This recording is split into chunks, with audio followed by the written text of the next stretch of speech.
আসসালামু আলাইকুম। চ্যানেল এই সংবাদে আপনাদের সবাইকে আমন্ত্রণ জানাচ্ছি আমি আল আভি জাহান। বিস্তারিত সংবাদের শুরুতেই জানিয়ে দিচ্ছি সুপার ফ্রেশ ফর্টিফাইড সয়াবিন তেল সংবাদ শিরোনামগুলো। ভারত বাংলাদেশকে অনুগত রাষ্ট্র হিসেবে দেখতে চায় বলে গণতান্ত্রিক অধিকার কমিটির দাবি, সংখ্যালঘু সম্প্রদায়কে আরও ভয়মুক্ত রাখার তাগিদ। সব স্তরে জবাবদিহি নিশ্চিত করে নতুন বাংলাদেশ গড়তে তারেক রহমানের আহ্বান, দলের কেউ অনৈতিক কাজ করলে কঠোর ব্যবস্থার হুঁশিয়ারি। 18 বছরেও দখলমুক্ত হয়নি দেশের প্রথম বেসরকারি বিশ্ববিদ্যালয় দারুল ইহসান, নামে বেনামে কোটি কোটি টাকা লোপাট। এবং ব্রিটেনে প্রচণ্ড ঝড়ে প্রাইভেট কারের ওপর গাছ পড়ে ব্রিটিশ বাংলাদেশি ব্যবসায়ী নিহত, টানা 2 দিনের ঝড়ে জনজীবন বিপর্যস্ত।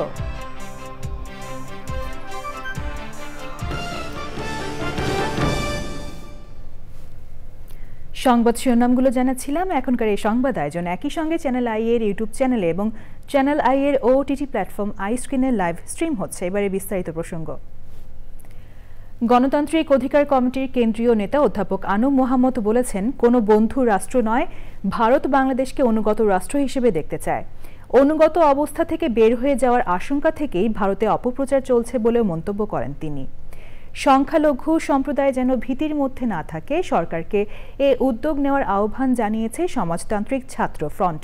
তাফহিমুল ইসলামের রিপোর্ট। মোহাম্মদ ইউনূস আপনার শত্রু, সেই শত্রুকে চিনে নিন। দেউলিয়া হতে চলেছে আপনার দেশ। শেখ হাসিনা সরকার পতনের পর থেকেই ভারতের বেশ কয়েকটি গণমাধ্যমে বাংলাদেশ বিরোধিতার সুর। তথ্য যাচাই সংস্থা রিমোর স্কনারের প্রতিবেদনে জানা গেছে, সম্প্রতি ভারতের 49টি গণমাধ্যম বাংলাদেশ নিয়ে ভুয়া খবর ও গুজব ছড়িয়েছে। তারপরেও বাংলাদেশের কোনো ভারতের এই অপতথ্যের জন্য প্রতিবাদ জানিয়েছে বাংলাদেশের মানুষ। বিবৃতি দিয়েছে 145 জন বিশিষ্ট নাগরিক। স্বৈরাচারের যে ফিরে আসার যে চক্রান্ত, সেটাকে যদি আমরা রুখে দিতে চাই, তাহলে আমাদের এই সাম্প্রদায়িক যে সম্প্রীতি, সেটা আমাদেরকে রক্ষা করতে হবে।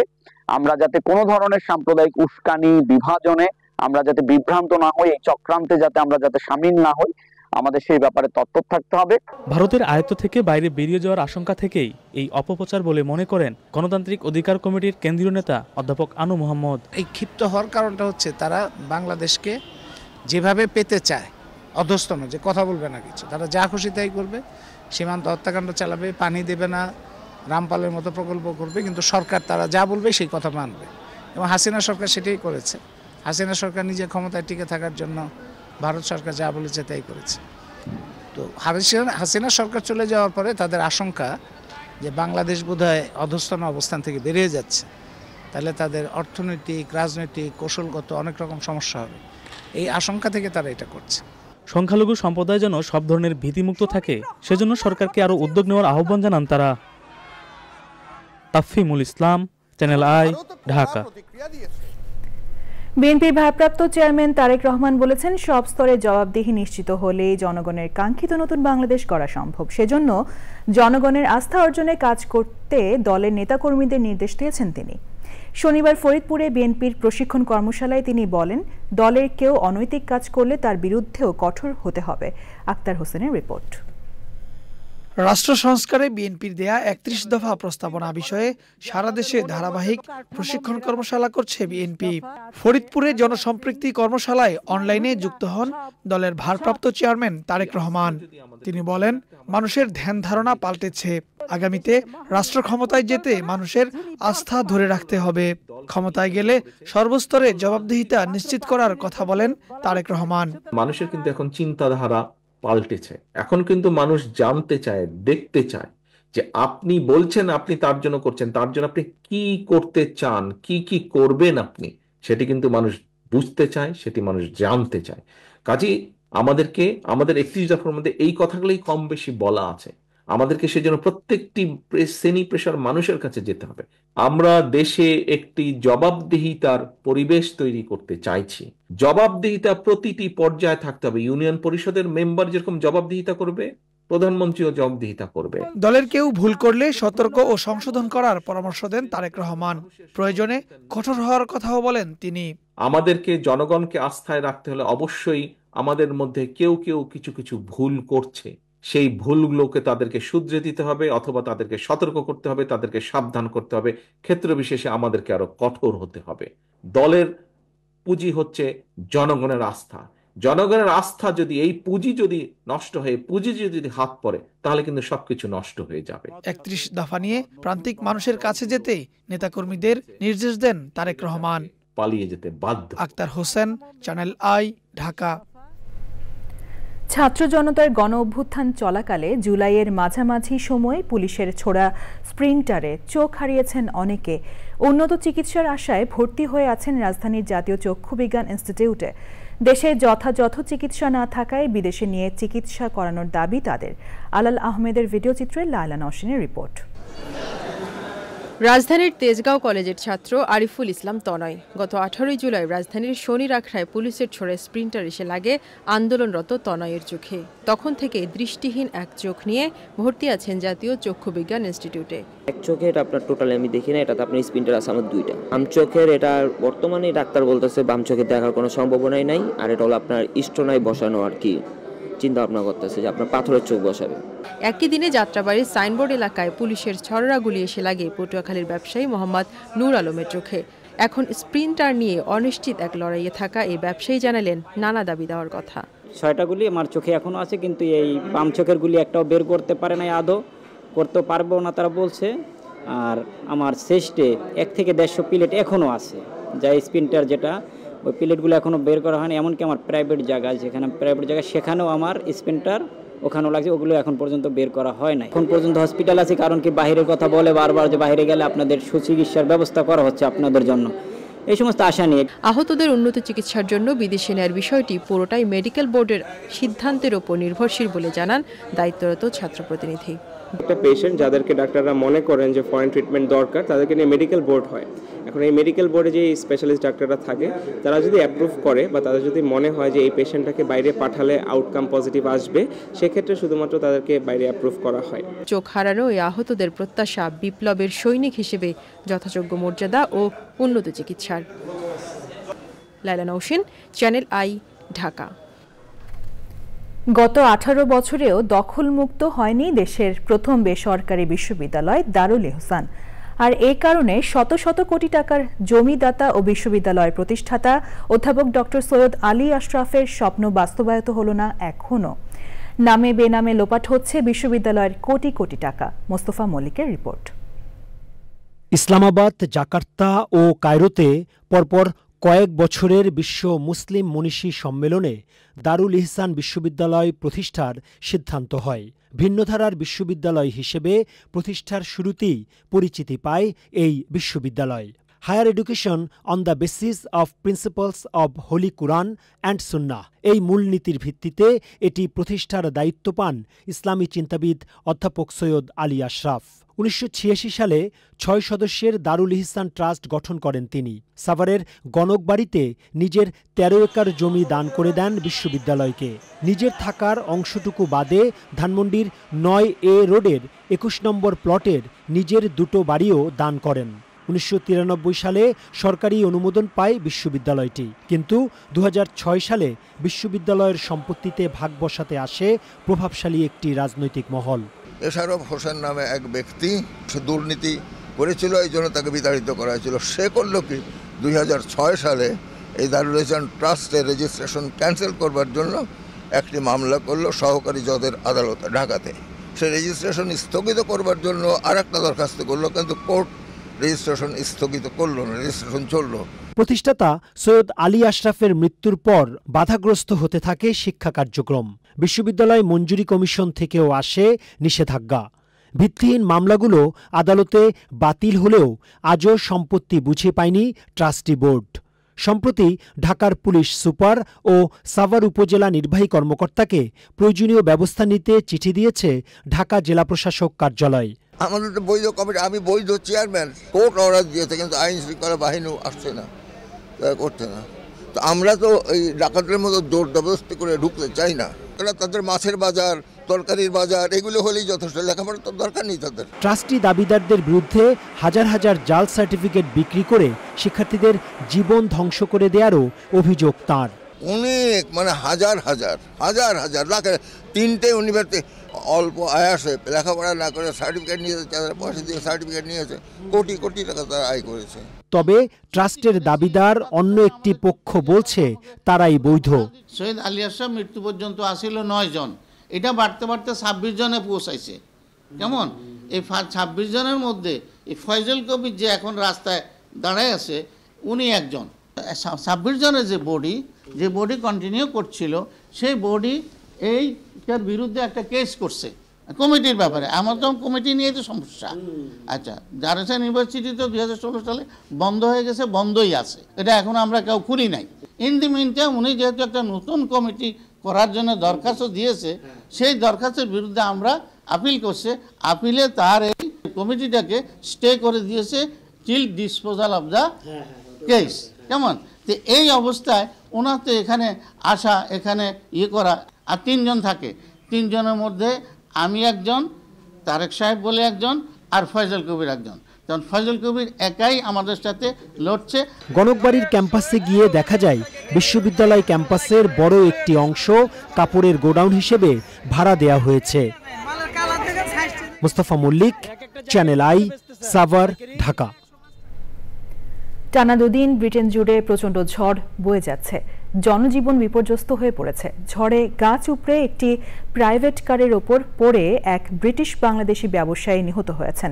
ওই ব্যবসায়ীর নাম কাহির হোসেন শাহিন। তার বাড়ি সিলেট জেলার ওসমানীনগর উপজেলার সিকন্দরপুর।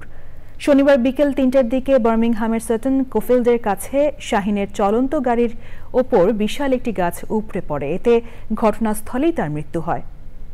এদিকে ব্রিটিশ গণমাধ্যমে সবাইকে একান্ত প্রয়োজন ছাড়া ঘরের বাইরে না যাওয়ার জন্য সতর্ক করা হয়েছে। সংবাদের এই পর্যায়ে নিচ্ছে বিরতি। বিরতির পর আরও যা থাকছে। বিরতির পর আবারও আমন্ত্রণ জানাচ্ছি। মহান বিজয় দিবস উপলক্ষে কানাডার টরন্টোর মুক্তবুদ্ধি চর্চা সাংস্কৃতিক কেন্দ্র চিত্রাঙ্কন প্রতিযোগিতার আয়োজন করে। কানাডার স্থানীয় সময় শনিবার শীতের সকালে শিশু কিশোরদের স্বতঃস্ফূর্ত অংশগ্রহণে বাংলাদেশের ইতিহাস জেগে ওঠে ক্যানভাসে। প্রতিযোগিতার বিষয় ছিল বাংলাদেশের ফুল, পাখি ও বিজয়ের ইতিহাস। চিত্রশিল্পী তাজউদ্দিন আহমেদ ও সৈয়দ ইকবাল প্রতিযোগিতায় বিচারক হিসেবে ছিলেন। এছাড়া আরও ছিলেন অভিভাবক ও মুক্তবুদ্ধি চর্চার সাংস্কৃতিক কর্মীরা। আয়োজকরা জানিয়েছেন, নতুন প্রজন্মের মাঝে আবহমান বাংলার কৃষ্টি, ইতিহাস ও ঐতিহ্যকে তুলে ধরাই ছিল চিত্রাঙ্কন প্রতিযোগিতার মূল লক্ষ্য। এবার কৃষি সংবাদ।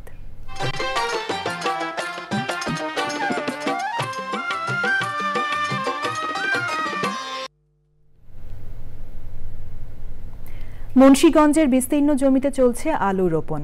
আলু আবাদে কৃষকদের খরচ বেড়েছে প্রায় দ্বিগুণ। গত বছরের তুলনায় এবার আমদানি করা হল্যান্ডের বাক্স বীজ আলুর দাম 3 থেকে 4 গুণ বেড়েছে। বিএডিসির বীজ ও সারেরও সংকট রয়েছে। বাড়তি উৎপাদন খরচ সহ বিভিন্ন কারণে চলতি মৌসুমে লোকসানের আশঙ্কা করছেন আলু চাষিরা। বিস্তারিত রাসেল মাহমুদের রিপোর্টে। দেশের সবচেয়ে বেশি আলু উৎপাদনকারী জেলা মুন্সিগঞ্জের বিস্তীর্ণ জমিতে চলছে আলু রোপণ। চলতি মৌসুমে জেলায় গতবারের চেয়ে 300 হেক্টর বেশি জমিতে আলু আবাদ হচ্ছে। সব মিলিয়ে এবার মুন্সিগঞ্জে আলু আবাদের লক্ষ্যমাত্রা 34,355 হেক্টর জমিতে। এসব জমিতে রোপণের জন্য হল্যান্ড থেকে আমদানি করা বাক্স বীজ ও জেলার 58টি কোল্ড স্টোরেজে সংরক্ষিত বীজ মিলিয়ে 62,867 মেট্রিক টন বীজ আলু প্রয়োজন। কৃষকরা বলছেন, আমদানি করা বীজ সংকট দেখিয়ে ডিলাররা বাক্স প্রতি বীজের দাম 3 থেকে 4 গুণ বাড়িয়ে দিয়েছেন। আমাদের ক্ষেত কানিয়ে কানিয়ে খিল পড়ে রয়েছে, কিন্তু আমরা আলুর জন্য হাহাকার করতেছি, তারা দাম কমায় না, কয় নাই। সরকারের যদি বাড়ায় দেয় তার কৃষকের কোনো সমস্যা হয় না। 12,000 টাকা 30,000, 28,000, 27,000 এক একটা দামে। এই পরিমাণ চাহিদা, ওই পরিমাণ মাল হল্যান্ড, নেদারল্যান্ডের মালটা আসে না। এদিকে নিয়ম অনুযায়ী প্রতি ইউনিয়নে ডিলার থেকে সরকার নির্ধারিত দামের সার পাওয়ার কথা থাকলেও কৃষক তা পাচ্ছে না। উপজেলার বড় বড় বাজারগুলোতে ডিলার সিন্ডিকেটের মাধ্যমে সার বিক্রি হচ্ছে বলে অভিযোগ উঠেছে। টিএসপি গোডাউনে আছে কিন্তু দোকানে উঠায় না। টিএসপি 1800-1900 টাকা চায়, যারা বেশি তা না দেয়, আর নাইলে টিএসপি দিতেছে না কেরি। সবই অবস্থা। আমরা বরাদ্দ কম পাইতেছি, আমদানির তুলনায় চাহিদা বেশি, মাল আসলে আমরা বাজার দর বেশি। আলু বীজ ও সারের বাজার নিয়ন্ত্রণে জেলা প্রশাসন ও কৃষি বিভাগ কঠোর অবস্থানে রয়েছে বলে জানালেন কৃষি কর্মকর্তা। বিভিন্ন উপজেলায় ইতিমধ্যে মোবাইল কোর্টের মাধ্যমে কিছু অসাধু ব্যবসায়ীকে শাস্তিও দেওয়া হয়েছে।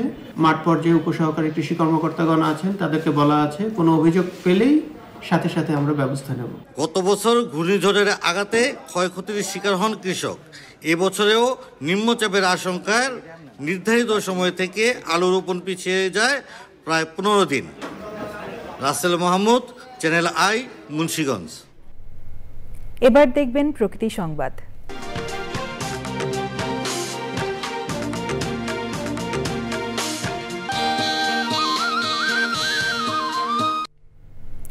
সবুজে সাজাই বাংলাদেশ স্লোগানে নোয়াখালীতে বৃক্ষরোপণ ও চারা বিতরণ করেছে প্রকৃতি ও জীবন ক্লাব। পাওয়ার গ্রিড ও প্রকৃতি জীবন ফাউন্ডেশনের সহযোগিতায় 22,000 ফলদ, বনজ ও ঔষধি গাছের চারা বিতরণ করা হয়। পরিবেশের ভারসাম্য রক্ষায় ব্যাপক সবুজায়নে জোর দিয়েছেন বিশিষ্টজনেরা। আলাউদ্দিন শিবলুর তথ্য ও ভিডিওচিত্রে আফরোজা হাসির রিপোর্ট। জলবায়ুর অভিঘাত মোকাবেলা ও বৈশ্বিক উষ্ণতা প্রতিরোধ এবং দুর্যোগে ক্ষতিগ্রস্ত পরিবেশ প্রকৃতিকে পুনরুদ্ধারে দেশজুড়ে বৃক্ষরোপণ করেছে প্রকৃতি ও জীবন ক্লাব। এরই অংশ হিসেবে নোয়াখালীর বেগমগঞ্জের 85টি শিক্ষা প্রতিষ্ঠানের শিক্ষক ও শিক্ষার্থীদের মাঝে 22,000 গাছের চারা বিতরণ করা হয়। হরেক রকম ফলদ, বনজ ও ঔষধি গাছের চারা পেয়ে উচ্ছ্বসিত শিক্ষার্থীরা। গাছ আমাদের অনেক ফল দেয়, গাছ থেকে আমরা অনেক কিছু পেয়ে থাকি। এটা যত্ন করে এটা বড় হলে ফল হবে, গাছে আমাদের ছায়া দিবে।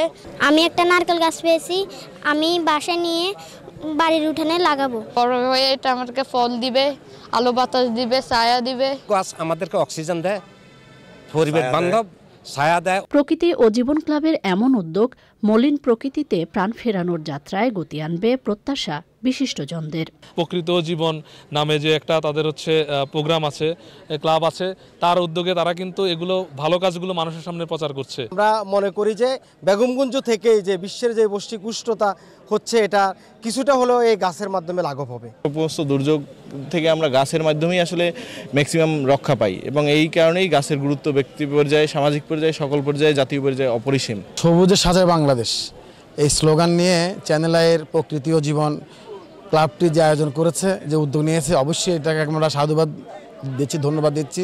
রোপিত বৃক্ষের পরিচর্যায়ও গুরুত্ব আরোপ করেন আয়োজকরা। ফলদ গাছের চারা রোপণের মাধ্যমে আমাদের গ্রামীণ যে মানুষের যে খাদ্যের যে পুষ্টির যে একটা যোগান হিসেবে আমরা মনে করি এটা ভবিষ্যতে একটা সহায়ক ভূমিকা হিসেবে পালন করবে। যে পরিমাণ কাটবো আমরা যদি তার চেয়ে বেশি লাগাই তাহলে বা ওই পরিমাণে যদি গাছ লাগাই তাহলে আমরা মানুষ যারা আমরা টিকে থাকতে পারবো এই প্রকৃতিতে, এই পৃথিবীতে। কার্যক্রমের সার্বিক তত্ত্বাবধানে বেগমগঞ্জ উপজেলা প্রশাসন। আফরোজা হাসি, প্রকৃতি ও জীবন ডেস্ক, চ্যানেল আই। এখন দেখবেন খেলার খবর।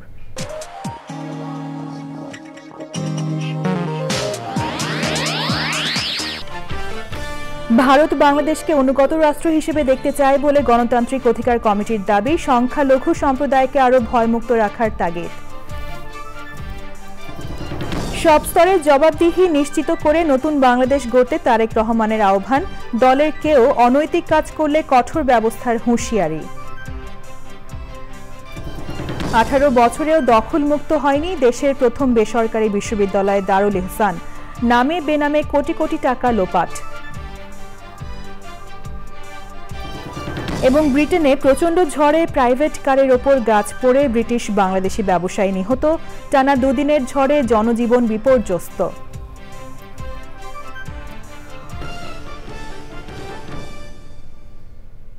চ্যানেল আই এর সর্বশেষ সংবাদ জানতে ভিজিট করুন channelionline.com এ। যুক্ত থাকুন আমাদের সোশ্যাল মিডিয়া প্ল্যাটফর্মগুলোর সাথে। পরবর্তী শীর্ষ খবর দেখার আমন্ত্রণ জানিয়ে শেষ করছি। ধন্যবাদ সবাইকে।